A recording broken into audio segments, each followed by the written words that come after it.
Mutual fund में SIP तो सबकी जाती है, लेकिन जब भी हम डिस्कशन करते हैं तब मुझे लोग पूछते हैं कि यार स्टॉक में एसआईपी करना चाहिए नहीं करना चाहिए, लॉन्ग टर्म में क्या इफेक्ट रहेगा। अभी देखो, म्यूचुअल फंड तो रिस्क फ्री है, और जहाँ पे रिस्क कम है वहाँ पे रिवॉर्ड भी कम रहता है, तो ऑब्वियसली बात है। और जब यहाँ जहाँ तक स्टॉक्स की बात है, तो स्टॉक में रिस्क ज़्यादा है लेकिन रिवॉर्ड भी उसी तरह से मिलता है। तो चलिए देखते हैं इस वीडियो में पूरा कि ये अच्छी बातें क्या है स्टॉक में एसआईपी करने की, बुरी बातें क्या है, और सबके बारे में थोड़ा सा डिस्कशन करते हैं।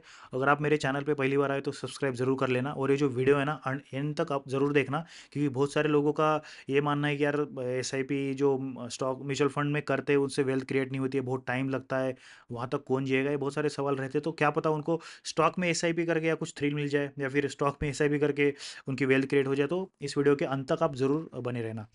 तो चलिए शुरू करते हैं। अभी देखो, म्यूचुअल फंड में जो एसआईपी जाती है ना, उसमें क्या फ़र्क है। म्यूचुअल फंड में जब भी आपकी एसआईपी करते हो, वो जो फंड हाउस है ना, वो आपका पैसा मैनेज करता है, वो एक फंड मैनेजर होता है। आप पैसा देते हो, वो फंड मैनेजर आपका पैसा मैनेज करता है और स्टॉक मार्केट में लगाता है, और वहाँ से वो रिटर्न जनरेट करता है। ये होता है, एक थर्ड पार्टी को आप पैसे देके वहाँ से आप वो रिटर्न जनरेट करवाते हो। और फंड हाउस में कैसा रहता है कि वो मनमर्जी भी नहीं कर सकते, उसके ऊपर ही एक कमेटी रहती है, वो सब वॉच करती है, सीबी का भी वॉच रहता है, बहुत सारी चीज़ें हैं एक फंड हाउस के अंदर। तो आपका पैसा बहुत ज़्यादा सिक्योर रहता है, और वहाँ पे रिस्क बहुत कम रहता है, तो उसके हिसाब से आपको रिटर्न भी वो लोग जनरेट करके देते हैं। लेकिन स्टॉक्स में कैसा है, आप डायरेक्टली इन्वेस्टेड रहते हो, कोई भी स्टॉक में आप वहाँ के शेयर होल्डर होते हो स्टॉक्स के, और आपको डायरेक्टली उस कंपनी में इन्वेस्टेड होने की वजह से आपका रिस्क भी उसी तरह बढ़ जाता है स्टॉक एसआईपी में।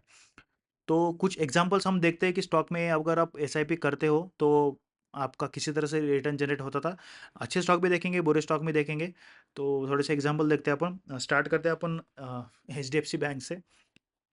अगर आप H D F C bank में 1,000 रुपये एस आई पी करते थे 10 साल पहले, तो आपका पूरा पैसा इन्वेस्टेड होता था 1.8 लाख रुपीज़, और आज आप उतना पैसा आपका बनता था, वैल्यू लगभग 8 से 9 लाख रुपए के आसपास आपका पैसा बनता था 10 साल के बाद। उसके बाद है इन्फोसिस। इन्फोसिस में अगर सेम आप 1.8 लाख रुपए अगर डालते तो आपका सेम पैसा बनता था 8 से 10 लाख रुपए। उसके बाद एशियन पेंट। एशियन पेंट में आप सेम पैसा डालोगे, आपका पैसा बनता था लगभग 15 से 16 लाख तक। उसके बाद टाइटन। टाइटन में अगर आप 10 साल पहले 1,000 रुपये की, आप 1,000 रुपये महीने की बात कर रहे हैं हम, 1,000 रुपये हर महीने आप उस स्टॉक्स में एस करते हो, तो आपका इन्वेस्टेड अमाउंट होता था 1.8 लाख रुपीज़ टाइटन में भी, और आपका पैसा आज बनता था 25 से 30 लाख रुपए। उसके बाद Bajaj finance, one of the greatest example in stock market. अगर बजाज फाइनेंस में आप 1,000 रुपये मंथली एसआईपी करते थे यहाँ से 10 साल पहले, तो आपका पैसा बनता था 40 से 45 लाख रुपए। उसके बाद आइशर मोटर है, उसके बाद डीमार्ट है, पीआई इंडस्ट्रीज़ है, ट्रेंट है, सन फार्मा है, और मारुति सुजुकी से बहुत सारे एग्जांपल्स है। उसके बाद जो स्टॉक फेल्ड हुए हैं, जो अपने इन्वेस्टर को रिटर्न दे नहीं पाए, उस स्टॉक के बारे में थोड़ा सा देखते हैं। एस बैंक तो 10 साल पहले, 10 साल तो नहीं हुए, अभी 2 साल में हो जाएंगे। लेकिन जब भी आया था उस टाइम पे अगर आप पैसे डालते हो, तो समझ सात सात एक साल हो जाते थे अभी तक। तो अगर 7 साल आप ऐसा भी करते तो आपका इन्वेस्टेड अमाउंट रहता था 84,000, और आपका अभी बचता था 5 से 7 हज़ार रुपये। This is fail example. उसके बाद है वोडाफोन आइडिया। वोडाफोन आइडिया में भी कुछ नहीं बचता था। उसके बाद जेट एयरवेज है, रिलायंस पावर है, उसके अंदर भी आपका पैसा कुछ नहीं बचता था।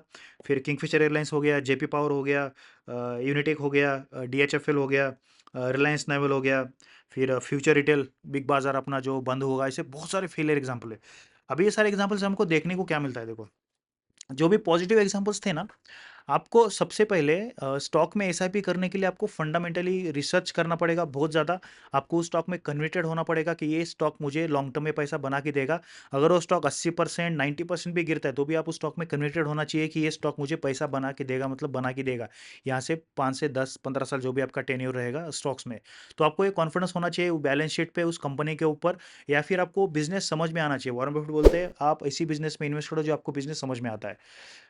तो यही बात है स्टॉक्स में, अगर आप फंडामेंटली बैलेंस शीट पढ़ना आता है, आपको थोड़ा बहुत नॉलेज है स्टॉक रिसर्च करने की, तो ही आप स्टॉक में एसआईपी कर सकते हो। लेकिन जैसे कि आपको बताया कि फेलियर एग्जाम और जो फेलियर्स थे जो सक्सेसफुल थे, सक्सेस रेट भी वैसा ही था। जैसे कि बजाज फाइनेंस अगर किसी ने किया लिया होगा, एक बंदे ने अच्छा स्टडी करके, और एक बंदे ने एचडीएफसी बैंक लिया होगा। देखो दोनों फेलियर नहीं है, लेकिन रिटर्न में जमीन आसमान का फर्क है। बजाज फाइनेंस ने 40-45 लाख रुपए आपके बनते थे, वही एचडीएफसी बैंक में आपके 8 से 9 लाख रुपए बनते थे।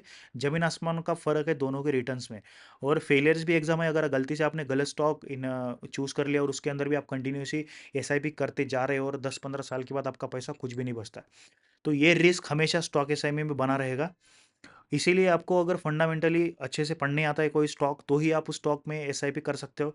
तो मेरा कुछ सजेशन है, ये देखो, अगर किसी को स्टॉक में एसआईपी करना है ना, तो आपके पास ऐसे स्टॉक देखना पड़ेगा जो कभी जीरो नहीं हो सकते। फिलहाल तो मेरी नज़र में जो कभी जीरो नहीं हो सकते, वही NSDL, CDSL, BSc, NSC, MCX, जो स्टॉक एक्सचेंज के रिलेटेड स्टॉक्स है ना, वही है जो फिलहाल 100% हमें कॉन्फिडेंट है कि कभी जीरो नहीं हो सकते, एक्सचेंज कभी जीरो नहीं होगा। तो यही फिलहाल तो आपके कॉन्फिडेंट में इतने ही स्टॉक है, उसमें से बीएससी बहुत ज़्यादा भाग चुका है, सीडीएसएल ठीक ठाक प्राइस पे चल रहा है, एनएससी आने वाला है, एनएसडीएल आया है, और एमसीएक्स भी 10,000 के आसपास, अभी 10-12 हज़ार के आसपास पहुंच गया है। तो मुझे लगता है अभी एनसीडीएक्स आ रहा है, अनलिस्टेड में है वो अभी स्टॉक, जब आएगा तब उसके अंदर आप इन्वेस्ट कर सकते हो। लेकिन फिलहाल तो यही स्टॉक है जो आपको कॉन्फिडेंट है कि भाई ये जीरो नहीं हो सकते। उसके बाद जो ब्लू चिप्स है, रिलायंस इंडस्ट्री हो गया, एचडीएफसी बैंक, लेकिन वो सारे स्टॉक भाग चुके हैं ऑलरेडी, इन लोगों ने बहुत अच्छा रिटर्न दिया है, मार्केट कैप भी अच्छा खासा इन लोगों का बढ़ चुका है।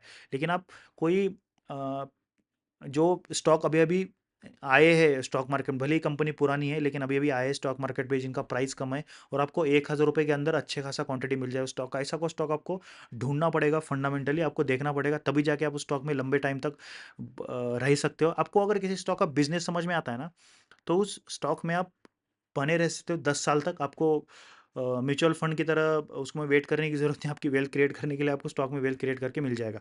लेकिन उसमें क्या है पता है, मेरा ये सजेशन है कि आपको ना, अगर स्टॉक में एसआईपी करना है ना, आपको आपको कम से कम 3 से 4 स्टॉक को आप 3 से 4 स्टॉक में आपको एसआईपी करना पड़ेगा, क्योंकि अगर एक दो स्टॉक जीरो भी हो गए ना, तो बाकी स्टॉक आपके सारा पैसा रिकवर करके देगा।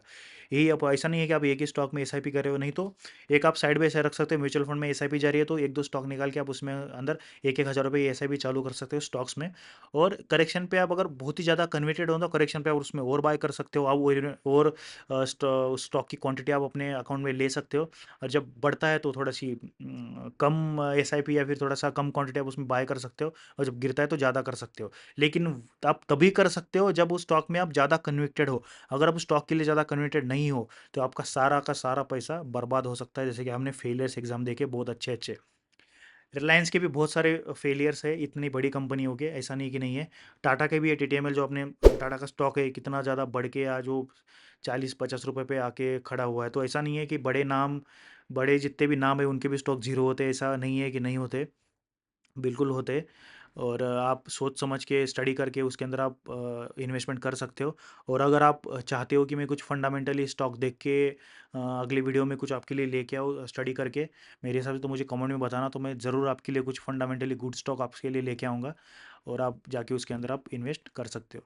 तो चलिए मिलते हैं अगले ऐसा एक टॉपिक लेके वीडियो में। वीडियो अच्छा लगा तो लाइक करना, सब्सक्राइब करना। राधे राधे, जय श्री कृष्ण।